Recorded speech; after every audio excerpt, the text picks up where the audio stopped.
జెఫన్యా గ్రంథము మొదటి అధ్యాయము. యూదా రాజుకు ఆమోను కుమారుడైన యోషియా దినములలో హిజ్కియాకు పుట్టిన అమర్యా కుమారుడగు గెదల్యాకు జననమైన కూషి కుమారుడగు జెఫన్యాకు ప్రత్యక్షమైన యెహోవా వాక్కు. ఏమియూ విడువకుండా భూమి మీద నున్న సమస్తమును నేను ఊడ్చివేసెదను. ఇదే యెహోవా వాక్కు. మనుషులనేమి పశువులనేమి నేను ఊడ్చివేసెదను. ఆకాశ పక్షులనేమి సముద్ర మత్స్యములనేమి దుర్జనులనేమి వారు చేసిన అపవాదములనేమి నేను ఊడ్చివేసెదను. భూమి మీద ఎవరునూ లేకుండా మనుష్య జాతిని నిర్మూలము చేసెదను. ఇదే యెహోవా వాక్కు. నా హస్తమును యూదా వారి మీదను యెరూషలేము నివాసులందరి మీదను చాపి బయలు దేవత యొక్క భక్తులలో శేషించిన వారిని, దానికి ప్రతిష్ఠితులగు వారిని, దాని అర్చకులను నిర్మూలము చేసెదను. మిద్దెల మీద ఎక్కి ఆకాశ సమూహములకు మ్రొక్కువారిని, యెహోవా పేరును బట్టియు బయలు దేవత తమకు రాజను దాని నామమును బట్టియు మ్రొక్కి ప్రమాణము చేయువారిని నేను నిర్మూలము చేసెదను. యెహోవాను అనుసరింపక ఆయనను విసర్జించి ఆయన యొద్ద విచారణ చేయని వారిని నేను నిర్మూలము చేసెదను. ప్రభువైన యెహోవా దినము సమీపమాయెను. ఆయన బలి ఒకటి సిద్ధపరచియున్నాడు. తాను పిలిచిన వారిని ఆయన ప్రతిష్ఠించియున్నాడు. యెహోవా సన్నిధిని మౌనముగా నుండుడి. యెహోవా ఏర్పరిచిన బలి దినమందు అధిపతులను రాజకుమారులను అన్య దేశస్థుల వలె వస్త్రములు వేసుకుని వారినందరినీ నేను శిక్షింతును. మరియు ఇండ్ల గడపలు దాటి వచ్చి యజమానుని ఇంటిని మోసముతోనూ బలాత్కారముతోనూ నింపువారిని ఆ దినమందు నేను శిక్షింతును. ఆ దినమందు మత్స్యపు గుమ్మములో రోదన శబ్దమును, పట్టణపు దిగువ భాగమున అంగలార్పును వినబడును. కొండల దిక్కు నుండి గొప్ప నాశనము వచ్చును. ఇదే యెహోవా వాక్కు. కనానీయులందరూ నాశనమైరి. ద్రవ్యము సమకూర్చుకొనిన వారందరూ నిర్మూలము చేయబడిరి.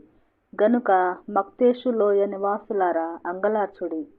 ఆ కాలమున నేను దీపములు పట్టుకుని యెరూషలేమును పరిశోధింతును. మడ్డి మీద నిలిచిన ద్రాక్షరసము వంటి వారై, యెహోవా మేలైనను కీడైనను చేయువాడు కాడని మనస్సులో అనుకుని వారిని శిక్షింతును. వారి ఆస్తి దోపుడు సొమ్మగును, వారి ఇండ్లు పాడగును. వారు ఇండ్లు కట్టుదురు గాని వాటిలో కాపురముండరు. ద్రాక్ష తోటలు నాటుదురు గాని వాటి రసమును పానము చేయరు. యెహోవా మహాదినము సమీపమాయెను. యెహోవా దినము సమీపమై అతి శీఘ్రముగా వచ్చుచున్నది. ఆలకించుడి, యెహోవా దినము వచ్చుచున్నది. పరాక్రమశాలురు మహారోదనము చేయుదురు. ఆ దినము ఉగ్రత దినము, శ్రమయు ఉపద్రవమును మహానాశనమును కమ్ము దినము, అంధకారమును గాఢాంధకారమును కమ్ము దినము, మేఘములను గాఢాంధకారమును కమ్ము దినము. ఆ దినమున ప్రాకారములు గల పట్టణముల దగ్గరను ఎత్తైన గోపురముల దగ్గరను యుద్ధ ఘోషణయు బాకానాదమును వినబడును. జనులు యెహోవా దృష్టికి పాపము చేసిరి గనుక నేను వారి మీదికి ఉపద్రవము రప్పింపబోవుచున్నాను. వారు గ్రుడ్డివారి వలె నడిచెదరు. వారి రక్తము దుమ్ము వలె కారును. వారి మాంసము పెంట వలె పారవేయబడును. యెహోవా ఉగ్రత దినమున తమ వెండి బంగారములు వారిని తప్పింపలేకపోవును. రోషాగ్ని చేత భూమి అంతయు దహింపబడును. హఠాత్తుగా ఆయన భూనివాసులందరినీ సర్వనాశనము చేయబోవుచున్నాడు. రెండవ అధ్యాయము. సిగ్గుమాలిన జనులారా కూడిరండి. పొట్టు గాలికి ఎగురునట్లు సమయము గతించుచున్నది. విధి నిర్ణయము కాకమునుపే, యెహోవా కోపాగ్ని మీ మీదికి రాకమునుపే, మిమ్మును శిక్షించుటకై యెహోవా ఉగ్రత దినము రాకమునుపే కూడిరండి. దేశములో సాత్వికులై ఆయన న్యాయ విధులను అనుసరించు సమస్త దీనులారా యెహోవాను వెదకుడి.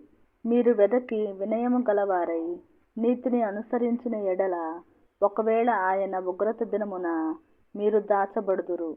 గాజా పట్టణము నిర్జనమగును. అష్కెలోను పాడైపోవును. మధ్యాహ్న కాలమందు అష్డోదు వారు బయటికి పారదోలబడుదురు. ఎక్రోను పట్టణము దున్నబడును. సముద్ర ప్రాంతమందు నివసించు కెరేతీయులారా మీకు శ్రమ. ఫిలిష్తీయుల దేశమైన కనాను నిన్ను గూర్చి యెహోవా సెలవిచ్చినదేమనగా, నీయందు ఒక కాపురస్తుడైనను లేకుండా నేను నిన్ను లయము చేతును. సముద్ర ప్రాంతము గొర్రెల కాపరులు దిగు మేత స్థలమగును. మందలకు దొడ్లు అచ్చట నుండును. తమ దేవుడైన యెహోవా యూదా వారిని కటాక్షించి వారిని చెరలో నుండి రప్పించగా అచ్చట వారిలో శేషించిన వారికి ఒక స్థలముండును. వారు అచ్చట తమ మందలను మేపుదురు. అస్తమయమున వారు అష్కెలోను ఇండ్లలో పండుకొందురు. మోయాబు వారు చేసిన నిందయు అమ్మోను వారు పలికిన దూషణ మాటలును నాకు వినబడెను. వారు నా జనుల సరిహద్దులలో ప్రవేశించి అతిశయపడి వారిని దూషించిరి. నా జీవము తోడు మోయాబు దేశము సొదొమ పట్టణము వలెను, అమ్మోను దేశము గొమొర్రా పట్టణము వలెను అగును. అవి ముండ్ల చెట్లకును ఉప్పు గోతులకును స్థానమై నిత్యము పాడుగా ఉండును. నా జనులలో శేషించువారు ఆ దేశములను దోచుకొందురు. నా జనులలో శేషించువారు వాటిని స్వతంత్రించుకొందురు. కాబట్టి ఇశ్రాయేలీయుల దేవుడైన సైన్యములకు అధిపతియగు యెహోవా వాక్కు ఇదే. వారు అతిశయపడి సైన్యములకు అధిపతియగు యెహోవా జనులను దూషించిరి గనుక వారు గర్వమును బట్టి ఇది వారికి సంభవించును. జనముల ద్వీపములలో నివసించు వారందరూ తమ తమ స్థానముల నుండి తనకే నమస్కారము చేయునట్లు భూమిలోనున్న దేవతలను ఆయన నిర్మూలము చేయును. యెహోవా వారికి భయంకరుడుగా ఉండును. కూషీయులారా, మీరును నా ఖడ్గము చేత హతులవుదురు. ఆయన ఉత్తర దేశము మీద తన హస్తమును చాపి అష్షూరు దేశమును నాశనము చేయును. నినెవే పట్టణమును పాడు చేసి దానిని ఆరిపోయిన ఎడారి వలె చేయును. దానిలో పశుల మందలు పండుకొనును. సకల జాతి జంతువులను గుంపులుగా కూడును. గూడబాతులను తుంబోళ్ళును వారి ద్వారముల పైకమ్ముల మీద నిలుచును. పక్షుల శబ్దములను కిటికీలలో వినబడును. గడపల మీద నాశనము కనిపించును. వారు చేసుకునిన దేవదారు కర్ర పని అంతటిని యెహోవా నాశనము చేయును. నా వంటి పట్టణము మరి ఒకటి లేదని మురియుచు ఉత్సాహపడుచు నిర్విచారముగా ఉండిన పట్టణము ఇదే. అది పాడైపోయనే, మృగములు పండుకొను స్థలమాయనే అని దాని మార్గమున పోవు వారందరూ చెప్పుకొనుచు ఈసడించుచు పోపొమ్మని చేసైగా చేయుదురు. 3వ అధ్యాయము. ముష్కరమైనదియు భ్రష్టమైనదియు అన్యాయము చేయునదియునగు పట్టణమునకు శ్రమ. అది దేవుని మాట ఆలకించదు, శిక్షకు లోబడదు, యెహోవా యందు విశ్వాసముంచదు. దాని దేవుని యొద్దకు రాదు. దాని మధ్య దాని అధిపతులు గర్జన చేయు సింహములు. దాని న్యాయాధిపతులు రాత్రి యందు తిరుగులాడుచు తెల్లవారు వరకు ఎరలో ఏమియు మిగులకుండా భక్షించు తోడేళ్ళు. దాని ప్రవక్తలు గప్పాలు కొట్టువారు, విశ్వాసఘాతకులు. దాని యాజకులు ధర్మశాస్త్రమును నిరాకరించి ప్రతిష్ఠిత వస్తువులను అపవిత్రపరతురు. అయితే న్యాయము తీర్చు యెహోవా దాని మధ్యనున్నాడు. ఆయన అక్రమము చేయువాడు కాడు. అనుదినము తప్పకుండా ఆయన న్యాయ విధులను బయలుపరచును. ఆయనకు రహస్యమైనదేదియూ లేదు. అయినను నీతిహీనులు సిగ్గెరుగరు. నేను అన్యజనులను నిర్మూలము చేయగా వారి కోటలను పాడగును.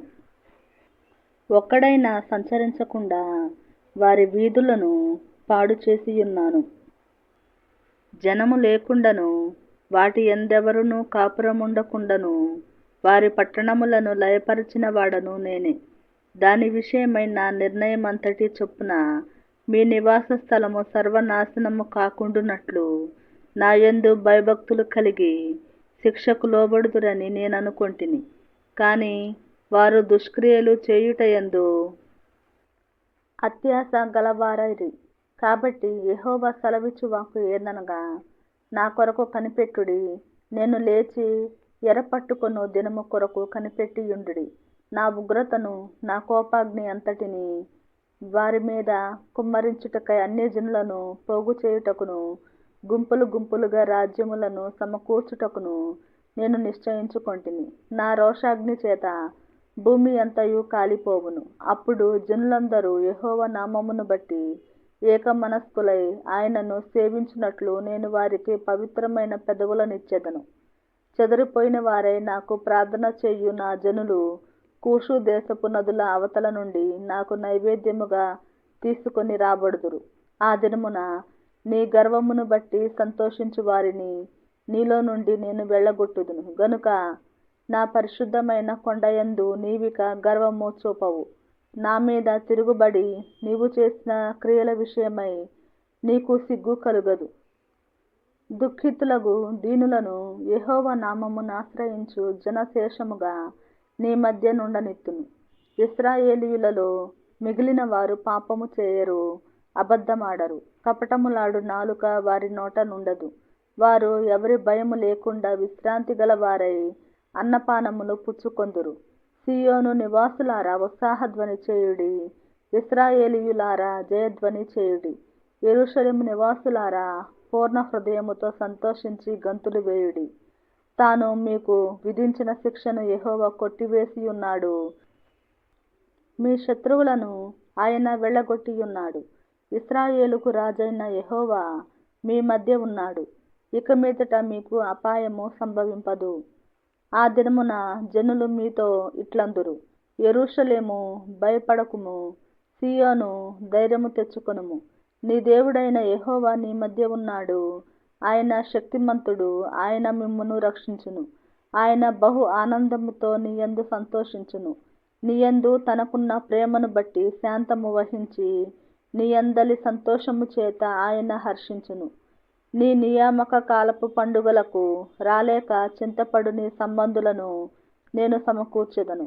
వారు గొప్ప అవమానము పొందినవారు. ఆ కాలమున నిన్ను హింసపెట్టు వారినందరినీ నేను శిక్షింతును.